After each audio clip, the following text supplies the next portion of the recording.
안녕하세요. 지원진쌤이에요. 드디어 2016학년도 수능 대비 동아시아사 기출분석 강의가 개강합니다. 본격적으로 수업하기 전에 OT를 통해서 이 수업은 어떻게 진행되는지 그리고 누가 들으면 좋을지 간단하게 설명해 드릴게요. OT 시작하기 전에 좋아요, 구독, 댓글, 알람 설정까지 부탁드립니다. 그러면 간단 OT 시작하겠습니다. 수강 대상은 개념을 1회독 처음부터 끝까지 한 번은 본 학생들이 들으면 좋습니다. 이 학생들이 들으면 가장 좋고요. 그러면서 이제 기출을 통해서 개념을 다시 반복하고 평가원은 어떻게 문제를 출제하는지 확인하는 단계가 되면 되겠습니다. 그 다음 이 개념이랑 병행하고자 하는 학생들도 있을 거예요. 지금 7월인데 특히 고3 학생들은 여름방학이잖아요. 곧 있으면 여름방학인데 시간이 없다 보니까 여름방학 때 사탐을 하려고 하는데 시간이 좀 부족하니까 개념 기출을 같이 해도 되냐? 괜찮습니다. 제 교재 개념 교재랑 기출분석 강의랑 기출분석 교재랑 강의랑 모두 그 단원을 같게 분류를 했어요. 그러니까 개념 교재 1단원이면 기출분석 강의도 1단원 이렇게.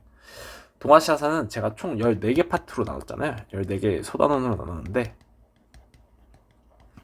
개념과 기출 모두 단원 배치가 같습니다. 그래서 1단원 풀고 이렇게 기출 1단원 풀고 개념 1단원 공부하고 기출 1단원 풀고 개념 2단원 공부하고 기출 2단원 풀고 이렇게까지 병행하면서 진행해도 아주 좋습니다. 본인 상황에 맞게 진행해 주시면 될 것 같아요. 수강 방법은 저는 항상 그렇게 생각합니다. 이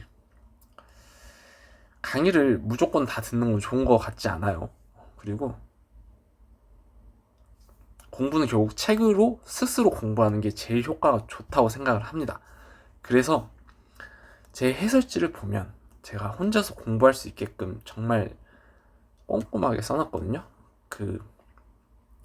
잠깐 보여드리면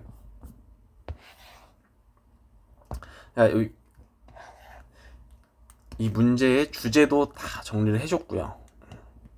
이 문제에서 정답의 키워드도 한번 표시를 해줬고 이거를 다시 이렇게 밑에 키워드 칸에 따로 정리를 해뒀어요. 그럼 이 키워드는 뭐냐면 내가 이 문제의 정답을 알 수 있는 힌트이자 이 문제에서 등장한 교과서의 개념이에요. 평가원에서 출제한 평가원은 이 교과서 개념을 가지고 문제를 출제했다. 그런 교과서 개념을 제가 다 정리해 놓은 거거든요. 그래서 키워드 분석 꼭 확인하고요. 그리고 선지에 대한 해설도 다 일일이 해놨습니다. 그래서 혼자서 공부하기에 아주 부족함이 없을 거예요. 그럼에도 심지어 어려운 문제들은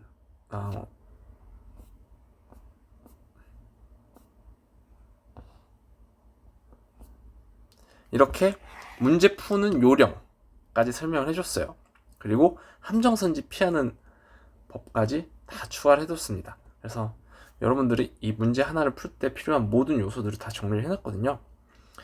근데 이렇게 혼자서 공부하면 참 좋은데 그래도 어려운 문제들이 있을 거 아니에요. 이건 해설지 봐도 잘 모르겠고 어떻게 풀어야 될지 감이 안 온다. 그런 거는 제 강의를 참고하시면 좋을 것 같아요. 다 들어도 되는데 여러분의 시간은 소중하잖아요. 그래서 해설지를 봐도 이해 안 되는 문제 위주로 듣는 것이 가장 좋을 것 같다. 이렇게 생각을 합니다. 아시겠죠? 네. 그러면 수강을 이렇게 해주시면 되고요. 제 강의에 대한 장점 한번 소개해 보겠습니다. 그 쌍사 같이 듣는 학생들은 세계사가 하루 먼저 올라가는데 이 부분은 세계사랑 똑같아요. 그래서 넘어가셔도 될 것 같습니다. 동사만 학생들은 왜 지원재한 쌤 강의가 좋은지 그리고 이 솔직히 현재 온라인에 정말 잘 가르치시는 역사 선생님들 많잖아요. 역사 강사분들 많은데 왜 그 중에서 저를 선택했는지에 대한 답변을 제가 해드리도록 하겠습니다. 제가 생각했을 때 가장 큰 장점 첫 번째는 가장 정확한 분석이에요. 아까 봤듯이 키워드 칸에 평가원에서 제시한 교과서 개념을 다 정리를 해놨죠. 그거의 기준은 뭐냐면 교과서와 기존 평가원 기출이에요. 교과서 내에 없거나 기존의 평가원에서 등장하지 않은 개념은 제가 다 빼버렸습니다. 그러니까 이런데 이 검정 글씨 있잖아요. 이런 거는 문제 풀 때 하나도 도움이 안 되는 거야. 이런 거를 개념이라고 부르지도 않고요. 이런 거 가지고 문제 어떻게 풀어야 된다 이렇게 설명하지는 않습니다. 오로지 교과서와 평가원에 나온 개념으로만 문제를 풀 수 있게끔 제가 이끌어 드리겠습니다. 그리고 여러분도 저와 같이 문제를 풀다 보면 이 교과서와 평가원 개념만으로도 문제를 풀 수 있는 정확한 시간을 갖게 될 거예요. 정확한 시각을. 아시겠죠? 다음, 효율과 완벽함이 동시에 효율과 완벽함을 동시에 챙길 수 있는 강의이지 않나 이렇게 생각을 합니다. 저는 기출문제를 2권으로 분류를 했어요. 근데 이것도 여러분들이 의견 한번 주면 좋겠어. 이렇게 2권으로 분류한 게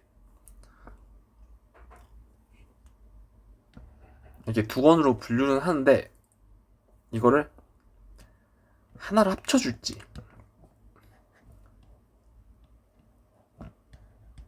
그래서 그냥 한 권으로 합치면 이 한 권의 교재 안에 이게 같이 들어가 있는 거야. 이렇게 따로 한 권으로 합치기만 하는 거고 이걸 그냥 분권화한 건데 지금은 학생들 입장에서 어떤 게 더 편한지 혹시 의견 주면 좋겠어요. 그래서 컨셉은 어떻게 되냐면 작년 기출이죠. 2065학년도 기출은 60문항을 전부 다 봐야 됩니다. 6월, 9월 수능 평가원에서 출제한 총 60문항은 한 문제 한 문제 빠짐없이 전 문항 다 봐야 된다고 생각을 해서 60문항을 전부 다 실었고요. 그 이전에 2021학년도부터 2024학년도까지의 기출문제는 지금 교육과정이랑 같습니다. 그래서 여기서 출제한 문제들은 또 중요한데 역시 다 보기에는 시간이 없으니 제가 선별했습니다. 중요한 문제만 선별했어요. 동아시아사는 144문항을 선별했습니다.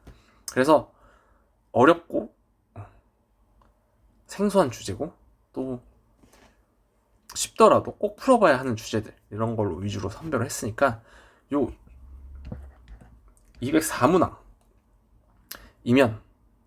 여러분 충분히 그 지난 5년간의 평가원의 모든 기출문제는 분석했다 이렇게 얘기할 수 있고요. 앞으로 나오는 모든 평가원 문제들도 정확히 분석할 수 있습니다. 그러니까 이거 말고 더 기출문제 필요 없어요. 딱 이 204문제로 지난 5년간의 모든 평가원 문제를 분석할 수 있다. 이렇게 생각하시면 됩니다.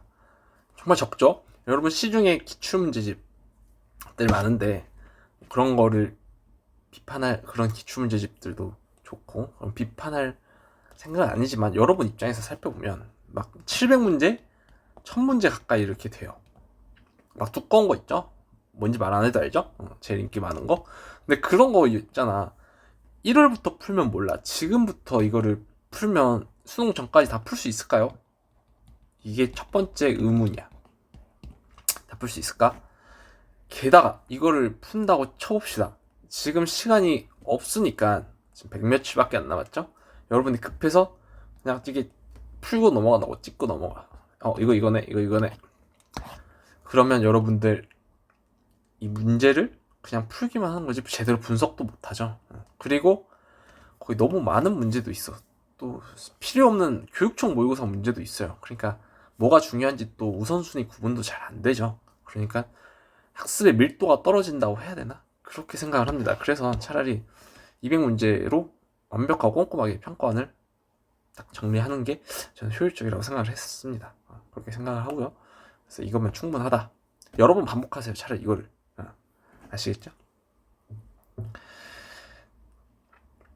그래서 문제 또 많은 게 많다고 좋지는 않아요. 저도 그렇게 생각을 하고 기출 분석이 완벽하게 되면 차라리 이 200문제만 완벽하게 분석을 하면 차라리 엔제나 그다음 그래 이 다음엔 꼭 EBS 먼저 풀어야 되고요. 그 다음에 이제 엔제나 모의고사 이런 좀 새로운 문제 풀어봐도 좋을 것 같아. 뭐 기출문제 너무 두꺼운 거 할애하지 말고요. 아시겠죠? 그 다음 진도표입니다. 동아시아사는 이렇게 업로드가 될 거예요. 이게 수요일이거든요. 그래서 21학년도부터 24학년도까지 50문제, 50문제, 그리고 마지막 144번까지 44문제 끝내고 마지막 주차는 2016학년도, 2025학년도 기출문제, 작년도 기출문제죠. 한 번에 쫙 풀고 끝내도록 하겠습니다. 그리고 23일에는 수능 와서 주요 문제풀이 한번 진행해볼까 해요. 그것도 따로 업로드 되니까 참고해주시면 좋을 것 같아요. 자, 그러면 OT는 이렇게 마무리하고 저희 수업 시간에 만나도록 하겠습니다. 그러면 다들 화이팅 하시고 수업 시간에 만날게요. 안녕.